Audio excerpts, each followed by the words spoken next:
ഇന്ന് നമുക്ക് വെള്ള ഉണ്ണിയപ്പം എങ്ങനെയാണ് ഉണ്ടാക്കുന്നതെന്ന് നോക്കാം.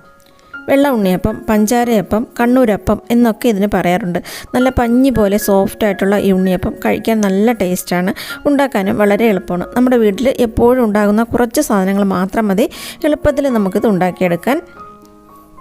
വെള്ള ഉണ്ണിയപ്പം ഉണ്ടാക്കാനായിട്ട് ഞാനിവിടെ 1 ഗ്ലാസ് പച്ചരി നന്നായിട്ട് കഴുകിയ ശേഷം 4 മണിക്കൂർ വെള്ളത്തിലിട്ട് കുതിർത്ത് വെള്ളം മാറ്റിയെടുത്ത് വെച്ചതാണിത്. പച്ചരി എടുക്കുമ്പോൾ നല്ല വെള്ള കളറുള്ള പച്ചരി നോക്കിയെടുക്കണം, എന്നാലേ ഉണ്ണിയപ്പത്തിന് നല്ല വെള്ള കളർ കിട്ടുള്ളൂ. ഇനി ഇതൊന്ന് അരച്ചെടുക്കാനായിട്ട് മിക്സിയുടെ ജാറിലേക്ക് ഇടാം.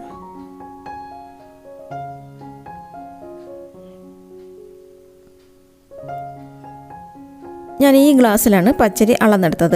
ഏത് പാത്രത്തിലാണോ അരി അളന്നെടുക്കുന്നത് അതേ പാത്രത്തിൽ തന്നെ മറ്റ് സാധനങ്ങളും അളന്നെടുക്കണം. ഈ ഗ്ലാസ്സിൽ തന്നെ 1/4 ഗ്ലാസ് മൈദമാവ് അളന്നെടുത്ത് അതിലേക്ക് ചേർക്കാം. അതിൻ്റെ കൂടെ 3-4 ടേബിൾ സ്പൂൺ ചോറ് ചേർത്ത് കൊടുക്കാം. നല്ല വെള്ള ചോറുണ്ടെങ്കിൽ അതായിരിക്കും നല്ലത്. ഞാനിവിടെ 3 ടേബിൾ സ്പൂൺ ചോറാണ് ചേർത്തത്.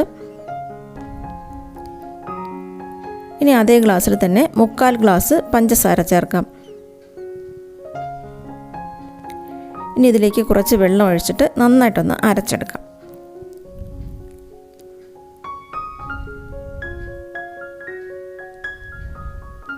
ഞാനിതിപ്പോൾ നന്നായിട്ട് അരച്ചെടുത്തിട്ടുണ്ട്. ഒരുപാടങ്ങ് അരഞ്ഞു പോകരുത്, ചെറിയ തരിതരിപ്പായിട്ട് അരച്ചെടുക്കണം. ഇതൊരു പാത്രത്തിലേക്ക് മാറ്റാം.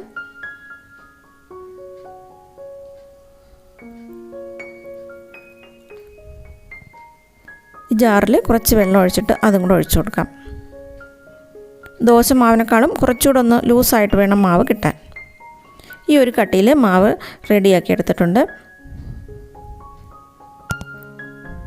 ഇനി ഇത് അടച്ച് ഒരു 7-8 മണിക്കൂർ ഒന്ന് റെസ്റ്റ് ചെയ്യാനായിട്ട് വയ്ക്കാം.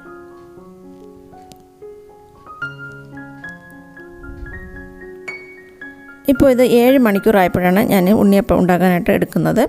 ഇപ്പോൾ 7 മണിക്കൂർ ഇരുന്നപ്പോൾ തന്നെ മാവ് കുറച്ചുകൂടെ ഒന്ന് കട്ടിയായിട്ട് വന്നിട്ടുണ്ട്. നന്നായിട്ടൊന്ന് ഇളക്കി കൊടുക്കാം. ഇനി ഇതിലേക്ക് ഒരു 1/4 ടീസ്പൂൺ ഉപ്പ് ചേർക്കാം. 1/4 ടീസ്പൂൺ സോഡാപ്പൊടി ചേർത്ത് കൊടുക്കാം. സോഡാപ്പൊടി ഇടുമ്പോൾ കൂടി പോകരുത്. 1 ടീസ്പൂൺ അളവിൽ ഏലക്കപ്പൊടിയും കൂടി ചേർത്തിട്ട് നന്നായിട്ട് മിക്സ് ചെയ്ത് കൊടുക്കാം. മാവ് ഇപ്പോൾ റെഡി ആയിട്ടുണ്ട്. ഇനി ഉണ്ണിയപ്പം ഉണ്ടാക്കാനായിട്ട് ഞാൻ ഉണ്ണിയപ്പച്ചട്ടി ചൂടാക്കാനായിട്ട് വെച്ചിട്ട് അതിൽ വെളിച്ചെണ്ണ ഒഴിച്ചിട്ടുണ്ട്. എണ്ണ നന്നായിട്ട് ചൂടാകുമ്പോൾ തീ ഒന്ന് കുറച്ച് വെച്ച് ഒരു മീഡിയം ഫ്ലെയിമിലേക്ക് വെച്ച ശേഷം മാവ് ഒഴിച്ചു കൊടുക്കാം. തീ കൂട്ടി വയ്ക്കരുത്, മീഡിയം ഫ്ലെയിമിലിട്ട് വേണം മാവ് ഒഴിക്കാൻ. ഓരോ കുഴിയിലും നിറച്ച് മാവ് ഒഴിച്ചു കൊടുക്കാം. തീ കൂട്ടി വെച്ചിട്ട് മാവ് ഒഴിക്കുകയാണെങ്കിൽ പെട്ടെന്ന് ഇതങ്ങ് അടിഭാഗം അങ്ങ് കളർ മാറിപ്പോകും. അങ്ങനെ കളർ മാറരുത്. നല്ല വെള്ള കളറിലിരിക്കണമെങ്കിൽ മീഡിയം ഫ്ലെയിമിൽ വെച്ചിട്ട് മാവ് ഒഴിച്ചു കൊടുക്കണം. ഒഴിച്ച ഉടനെ തന്നെ ആദ്യം ഒഴിച്ച ഉണ്ണിയപ്പം തിരിച്ചിട്ട് കൊടുക്കാം. എന്നാലേ ഇതുപോലെ നല്ല വെള്ള കളറിൽ കിട്ടുള്ളൂ. ഒരു സൈഡ് ഇതുപോലെ നല്ല വെള്ള കളറിലാണ് ഇരിക്കുന്നത്, മറു സൈഡ് ചെറിയൊരു ഗോൾഡൻ കളറിലും കിട്ടും. എല്ലാം ഇതുപോലെ നമ്മൾ ഒഴിച്ച ആ ഒരു കണക്കിൽ തിരിച്ചിട്ട് കൊടുക്കണം. മറ്റേ സൈഡ് ഒന്ന് ഗോൾഡൻ കളറാകുമ്പോഴേക്കും എടുത്ത് മാറ്റാം.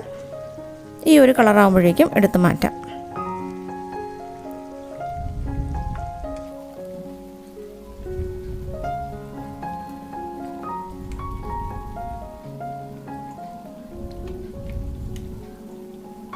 ഈ കളറാകുമ്പോൾ തന്നെ എടുത്താലും ഉൾഭാഗം നന്നായിട്ട് വെന്ത് കിട്ടും.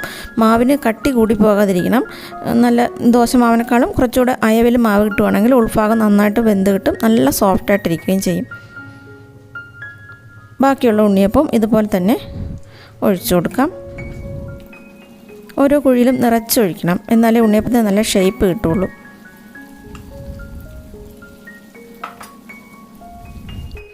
ഇതും ഒഴിച്ച ഉടനെ തന്നെ തിരിച്ചിട്ട് കൊടുക്കാം.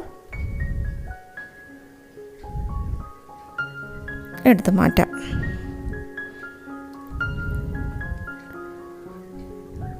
മുഴുവൻ ഉണ്ണിയപ്പം ഇതുപോലെ തന്നെ ഞാൻ റെഡിയാക്കി എടുത്തിട്ടുണ്ട്.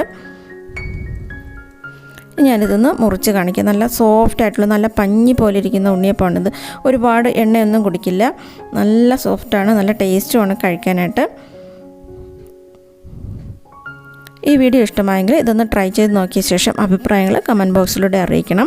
പിന്നെ ചാനൽ സബ്സ്ക്രൈബ് ചെയ്യാനും മറക്കരുത്. Thanks for watching.